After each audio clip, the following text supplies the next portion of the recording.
Hi guys, welcome back to my channel. So ನೀವು first ನೋಡಿದ ತಕ್ಷಣ ಅನ್ಕೋಬೋದು ನಾನು ಬೇರೆ ಅಪ್ಲೋಡ್ ಮಾಡಿರೋ ವೀಡಿಯೋಸ್ಗಳಲ್ಲೆಲ್ಲ ಬ್ಯಾಕ್ಗ್ರೌಂಡಲ್ಲಿ ವಾಯ್ಸ್ ಕೊಟ್ಕೊಂಡು ವೀಡಿಯೋ ಮಾಡ್ತಾಯಿದ್ದೆ. ಆದರೆ ಫಸ್ಟ್ ಟೈಮ್ ನಾನು ಕ್ಯಾಮ್ರಾ ಮುಂದೆನೇ ಬಂದು ಮಾತಾಡ್ತಾ ಇರೋದು. ಸೊ ತುಂಬ ಎಕ್ಸೈಟ್ಮೆಂಟಲ್ಲಿದ್ದೀನಿ, ಹಾಗೆ ತುಂಬ ಭಯ ಕೂಡ ಆಗ್ತಾಯಿದೆ. ಸೊ ಫಸ್ಟ್ ಟೈಮ್ ನಾನು ಈ ಥರ ವೀಡಿಯೋ ಮಾಡ್ತಾ ಇರೋದು. ಲಾಸ್ಟ್ ವೀಡಿಯೋಸ್ಗಳಿಗೆ ಪ್ರೀವಿಯಸ್ ವೀಡಿಯೋ ಅಪ್ಲೋಡ್ ಮಾಡಿದ್ದೀನಿ, ಅದಕ್ಕೆ ಹೇಗೆ ಸಪೋರ್ಟ್ ಮಾಡಿದ್ದೀರಾ ಇನ್ನು ಮುಂದೆನೂ ಅದೇ ರೀತಿ ಸಪೋರ್ಟ್ ಮಾಡಿ ಅಂತ ಕೇಳ್ಕೊತೀನಿ. Thank you everyone. ಯಾರ್ಯಾರು ನನಗೆ ಸಬ್ಸ್ಕ್ರೈಬ್ ಆಗಿದ್ದೀರಾ ಅವ್ರಿಗೆಲ್ಲ ಥ್ಯಾಂಕ್ ಯು ಹೇಳ್ತೀನಿ. ಇನ್ನೂ ಯಾರ್ಯಾರು ನನ್ನ ಚಾನಲ್ಗೆ ಸಬ್ಸ್ಕ್ರೈಬ್ ಆಗದೆ ಈ ವಿಡಿಯೋ ನೋಡ್ತಿರ್ತೀರ ಅವ್ರಿಗೆಲ್ಲ ಒಂದು ಹೇಳ್ತೀನಿ. ಪ್ಲೀಸ್ ಸಬ್ಸ್ಕ್ರೈಬ್ ಮಾಡಿಕೊಂಡು ನನ್ನ ವೀಡಿಯೋಸ್ ನೋಡಿ ಸಪೋರ್ಟ್ ಮಾಡಿ ಅಂತ ಹೇಳ್ತೀನಿ. ಇವತ್ತಿನ ವಿಡಿಯೋ ಏನಪ್ಪ ಅಂತ ಅಂದರೆ ಅದೇ ಆಗಲೇ ಹೇಳ್ದಂಗೆ ಇಷ್ಟು ದಿನ ನಾನು ಬ್ಯಾಕ್ಗ್ರೌಂಡ್ ವಾಯ್ಸಲ್ಲಿ ಕೊಟ್ಕೊಂಡು ವಿಡಿಯೋ ಮಾಡ್ತಿದ್ದೆ. ಆದರೆ ಇವಾಗ ನ್ಯೂ ಇಯರ್ ಅಲ್ವಾ, ಸ್ವಲ್ಪ ಚೇಂಜ್ ಇರಲಿ ಅಂತ ಹೇಳಿ ಕ್ಯಾಮ್ರಾ ಮುಂದೆ ನಿಂತ್ಕೊಂಡು ವಿಡಿಯೋ ಮಾಡೋಣ ಅಂತ ಅಂದ್ಕೊಂಡು ಸ್ವಲ್ಪ ಧೈರ್ಯ ಮಾಡಿ ನಿಂತ್ಕೊಂಡು ವಿಡಿಯೋ ಮಾಡ್ತಾಯಿದ್ದೀನಿ. ಪ್ಲೀಸ್ ಸಪೋರ್ಟ್ ಮಾಡಿ ಅಂತ ಹೇಳ್ತಾಯಿದ್ದೀನಿ. ಬನ್ನಿ ಇವತ್ತಿನ ಈ ಬ್ಲಾಗ್ನ ಸ್ಟಾರ್ಟ್ ಮಾಡೋಣ. ಇವತ್ತು ನಮ್ಮನೆ 2 ರೀತಿ ಚಿಕನ್ ತಂದಿದ್ರು, ಒಂದು ಫಾರಮ್ಮು ಒಂದು ಬೈಲರು. ಒಂದು ಬಂದು ಸಾಂಬಾರು ಮಾಡೋಕ್ಕೆ ಅಂತ, ಇನ್ನೊಂದು ಫ್ರೈ ಮಾಡ್ಕೊಳ್ಳೋಣ ಅಂದ್ಬಿಟ್ಟು ತಂದಿದ್ವಿ. ಆಮೇಲೆ ಇನ್ನೊಂದು ಕಡೆ ನಾನು ರೈಸ್ ವಾಟರ್ನ ರೆಡಿ ಮಾಡ್ಕೋತಾ ಇದ್ದೆ. ಇದರಿಂದ ಸ್ಕಿನ್ ತುಂಬ ಸಾಫ್ಟ್ ಆಗುತ್ತೆ, ಹಾಗೆ ಗ್ಲೋಯಿ ಆಗಿರುತ್ತೆ.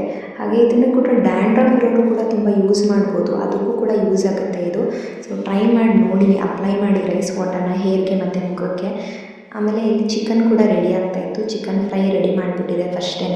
ಅದು ಬೇಗ ಆಗೋಗಲಿ, ಬೇರೆದೆಲ್ಲ ನಿಧಾನಕ್ಕೆ ಮಾಡ್ಕೊಳ್ಳೋಣ ಅಂತ ಹೇಳಿ. ಮತ್ತು ಹೊಸದಾಗಿ ಪೆಪ್ಪರ್ ಚಿಕನ್ನ ಟ್ರೈ ಮಾಡ್ತಾಯಿದ್ದೆ. ಫಸ್ಟು ಒಂದು ಬಾಣಲೆಗೆ ಎಣ್ಣೆ ಹಾಕಿದ್ದೀನಿ, ಸೋಂಪುಕಾಳು ಮತ್ತು ಕಸ್ತೂರಿ ಮೆಥಿನ ಹಾಕಿ ಫ್ರೈ ಮಾಡಿ, ಆಮೇಲೆ ಒಂದು 4ರಿಂದ 3 ಮೆಣಸಿನ್ಕಾಯಿನ ಹಾಕಿದ್ದೀನಿ. 4ರಿಂದ 5 ಮೆಣಸಿನ್ಕಾಯಿನ ಹಾಕ್ಕೊಂಡು ಎಣ್ಣೆಲಿ ಫ್ರೈ ಮಾಡ್ಕೋಬೇಕು.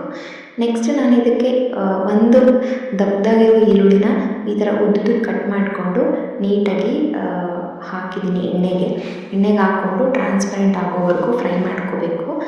ಫ್ರೈ ಮಾಡ್ಕೊಂಡು ಆದಮೇಲೆ ನೋಡಿ ಈ ಥರ ಫ್ರೈ ಮಾಡ್ಕೋಬೇಕು. ಟ್ರಾನ್ಸ್ಪರೆಂಟ್ ಆದಮೇಲೆ ನಾನು ಇದಕ್ಕೆ ಶುಂಠಿ ಬೆಳ್ಳುಳ್ಳಿ ಪೇಸ್ಟ್ನ ಆ್ಯಡ್ ಮಾಡಿಕೊಂಡು ನೀಟಾಗಿ ಮಿಕ್ಸ್ ಮಾಡ್ಕೋತೀನಿ.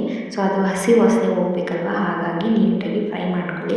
ಇಲ್ಲಾಂದರೆ ಹಸಿ ವಾಸನೆ ಒಂಥರ ಸ್ಮೆಲ್ ಬರುತ್ತೆ, ಚಿಕನ್ಗೆಲ್ಲ ಹಿಡಿಯಲ್ಲ ನೀಟಾಗಿ. ಹಾಗಾಗಿ ನೀಟಾಗಿ ಫ್ರೈ ಮಾಡ್ಕೊಳ್ಳಿ, ಸೀಸ್ಬೇಡಿ. ಆಮೇಲೆ ನೆಕ್ಸ್ಟು ನಾನು ಇದಕ್ಕೆ ಪೆಪ್ಪರ್ ಪೌಡರು, ಆಮೇಲೆ ಜೀರಾ ಪೌಡರು, ಗರಂ ಮಸಾಲ, ಅಚ್ಕಾರದ ಪುಡಿ, ಅರಿಶಿನ, ಆಮೇಲೆ ಧನಿಯಾ ಪುಡಿ ಇಷ್ಟನ್ನು ಹಾಕ್ಕೊಂಡು ನೀಟಾಗಿ ಮಿಕ್ಸ್ ಮಾಡ್ಕೋತೀನಿ. ಹಾಗೆ ಸ್ವಲ್ಪ ರುಚಿಗೆ ತಕ್ಕಷ್ಟು ಉಪ್ಪನ್ನು ಕೂಡ ಹಾಕ್ಕೊಳ್ಳಿ. ನೋಡ್ಕೊಳ್ಳಿ ಎಷ್ಟೆಷ್ಟು ಬೇಕು ಅನ್ನೋದು. ನಾನಿಲ್ಲಿ ಒಂದು 1/2 kg ಬೈಲರ್ ಚಿಕನ್ನ ತೊಗೊಂಡಿದ್ದೀನಿ. ನೀವು ಎಷ್ಟು ತೊಗೊಂಡಿರ್ತೀರ ಅದ್ರ ಮೇಲೆ ನೀವು ಈ ಸ್ಪೈಸಸ್ನೆಲ್ಲ ಆ್ಯಡ್ ಮಾಡ್ಕೋಬೇಕಾಗುತ್ತೆ. ಸುಮ್ಮನೆ ಜಾಸ್ತಿ ಹಾಕ್ಬಿಟ್ರೆ ಬರೀ ಈ ಸ್ಪೈಸಸ್ದೇ ಟೇಸ್ಟ್ ಬರ್ತಾ ಇರುತ್ತೆ, ಅಷ್ಟು ಟೇಸ್ಟಿ ಅಂತ ಅನಿಸಲ್ಲ. ಹಾಗಾಗಿ ಎಲ್ಲ ಹಾಕ್ಕೊಂಡು ನೀಟಾಗಿ ಮಿಕ್ಸ್ ಮಾಡ್ಕೊಳ್ಳಿ. ಮಿಕ್ಸ್ ಮಾಡಿಕೊಂಡು ನೋಡಿ, ನಾನು ತೋರಿಸ್ದೆ ಅಲ್ವಾ, 1/2 kg ಚಿಕನ್ನು ವಿತ್ ಬೋನಾರು ತೊಗೋಬೋದು, ವಿತೌಟ್ ಬೋನಾರು ತೊಗೋಬೋದು. ನಾನಿಲ್ಲಿ 2 ತೊಗೊಂಡಿದ್ದೀನಿ, ಬೋನ್ಲೆಸ್ ತೊಗೊಂಡಿದ್ದೀನಿ, ವಿತ್ ಬೋನು ತೊಗೊಂಡಿದ್ದೀನಿ. ಇವಾಗ ಹಾಕಿ ಇದನ್ನು ನೀಟಾಗಿ ಮಿಕ್ಸ್ ಮಾಡ್ಕೋಬೇಕು. ಇದು ನೀರು ಮತ್ತು ಎಣ್ಣೆ ಬಿಟ್ಕೊಳ್ಳೋವರೆಗೂ. ಇದನ್ನು ಯಾವುದೇ ರೀತಿ ನೀರು ಹಾಕೋಬೇಡಿ ಇದಕ್ಕೆ. ಅದರಲ್ಲಿ ಚಿಕನಲ್ಲಿ ನೀರು ಇರುತ್ತಲ್ವ, ಅದೇ ಬಿಟ್ಕೊಳ್ಳುತ್ತೆ. ಅದನ್ನು ಒಂದು ಪ್ಲೇಟ್ ಮುಚ್ಚಿ ಒಂದು 10 ಮಿನಿಟ್ಸ್ ಬೇಯಿಸಿದ್ರೆ ಸಾಕು. ನೋಡಿ, ನೀವೇ ನೋಡ್ಬೋದು ಎಣ್ಣೆ ಮತ್ತು ನೀರು ಹೇಗೆ ಬಿಟ್ಕೊಂಡಿದೆ ಅಂತ. ಅಕಸ್ಮಾತ್ ಏನಾದರೂ ಅದು ತಳ ಹಿಡಿಯುತ್ತೆ ಅಂತ ಗೊತ್ತಾದರೆ ಸ್ವಲ್ಪ ಒಂದು ಅರ್ಧ ಲೋಟದಷ್ಟು ನೀರನ್ನು ಚಿಮುಕ್ಸಿದ್ರೆ ಸಾಕು. ಇವಾಗ ನೋಡಿ, ನಾನು 10 ಮಿನಿಟ್ಸ್ ಬೇಯಿಸಿದ್ದೀನಿ. ಇಷ್ಟು ಚೆನ್ನಾಗಾಗಿದೆ, ಎಣ್ಣೆ ಎಲ್ಲ ಬಿಟ್ಕೊಂಡಾದಮೇಲೆ ಲಾಸ್ಟಿಗೆ ಸ್ವಲ್ಪ ಕೊತ್ತಂಬರಿ ಸೊಪ್ಪನ್ನ ಹಾಕಿದ್ರೆ ರುಚಿಯಾದ ಪೆಪ್ಪರ್ ಪೌಡರ್ ರೆಡಿಯಾಗಿರುತ್ತೆ. ರೆಸ್ಟೋರೆಂಟ್ ಸ್ಟೈಲಲ್ಲಿ ಬಂದಿರುತ್ತೆ. ಟೇಸ್ಟ್ ಕೂಡ ತುಂಬ ಚೆನ್ನಾಗಿರುತ್ತೆ. ನೀವು ಕೂಡ ಟ್ರೈ ಮಾಡಿ ಕಮೆಂಟಲ್ಲಿ ತಿಳಿಸಿ ನನಗೆ. ಇದು ನಾವು ಒಳಗಡೆ ಅಡುಗೆ ಮಾಡೋದು. ನಾವಿಲ್ಲಿ ಬರೀ ವೆಜ್ನ ಅಡುಗೆ ಮಾಡ್ತೀವಿ. ಆಚೆ ಇನ್ನೊಂದು ಒಲೆ ಇದೆ, ಅಲ್ಲಿ ನಾವು ನಾನ್ ವೆಜ್ನ ಮಾತ್ರ ಮಾಡೋದು. ಇಲ್ಲಿ ವೆಜ್ ಮಾಡೋದಕ್ಕೆ ಮಾತ್ರ ಯೂಸ್ ಮಾಡೋದು. ಈ ಕಡೆ ಈ ಥರ ಸೌಟ್ಗಳನ್ನೆಲ್ಲ ಇಟ್ಕೊಂಡಿದ್ದೀನಿ. ಈ ಕಡೆ ಒಂದು ಚಿಕ್ಕದಾಗಿ ಸಿಂಕ್ ಇದೆ. ಇದು ಒಳಗಡೆ ಇರೋ ಗ್ಯಾಸ್ ಸ್ಟವ್. ಆಚೆ ಇರೋ ತೋರಿಸ್ತೀನಿ. ಇದು ಬಂದು ಆಚೆ ಇರೋ ಗ್ಯಾಸ್ ಸ್ಟವ್. ಇದರಲ್ಲಿ ನಾವು ನಾನ್ ವೆಜ್ ಮಾಡ್ತೀವಿ, ಯಾವುದೇ ರೀತಿ ವೆಜ್ನ ಇದರಲ್ಲಿ ಮಾಡೋದಿಲ್ಲ. ಯಾಕಂದರೆ ನಮ್ಮ ದೇವ್ರಿಗೆ ಆಗ್ಬರೋದಿಲ್ಲ, ಹಾಗಾಗಿ ಇದು ಇಲ್ಲಿ ಆಚೆ ಇದೆ. ಸೊ ಇಲ್ಲಿ ಬಾಗಿಲಿದೆ, ಇದು ಬಾಗಿಲು ಆಚೆ ಹೋಗೋದಕ್ಕೆ. ಸೊ ಇಲ್ಲೇ ನಾವು ಅಡುಗೆ ಮಾಡ್ತೀವಿ.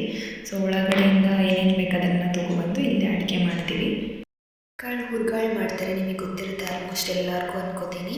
ಸೊ ಸ್ನ್ಯಾಕ್ಸ್ ಥರ ತುಂಬ ಚೆನ್ನಾಗಿರುತ್ತೆ. ಇವಾಗ ಅವರೆಕಾಳು ಕಾಲ ಅಲ್ವಾ, ಹಾಗಾಗಿ ಸ್ವಲ್ಪ ಅವರೆಕಾಳನ್ನ ಚಿಲುಕಿಸ್ಬಿಟ್ಟು ಈ ಥರ ಒಂದು ನೀರೆಲ್ಲ ಹೋಗೋವರೆಗೂ, ನೀರೆಲ್ಲ ಇಂಗೋವರೆಗೂ ಇದನ್ನ ಈ ಥರ ಒಂದು ಬಟ್ಟೆ ಮೇಲೆ, ಒಣಗಿರೋ ಬಟ್ಟೆ ಮೇಲೆ ಒಣಗಾಕ್ಬಿಟ್ಟು ಆಮೇಲೆ ಇದನ್ನು ಎಣ್ಣೆಲಿ ಕರೆದು ಇದಕ್ಕೆ ಉಪ್ಪು ಖಾರ ಎಲ್ಲ ಮಿಕ್ಸ್ ಮಾಡಿದ್ರೆ ತುಂಬ ಚೆನ್ನಾಗಿರುತ್ತೆ ಸ್ನ್ಯಾಕ್ಸ್ ಸಂಜೆ ಹೊತ್ತು ತಿನ್ನೋದಕ್ಕೆ.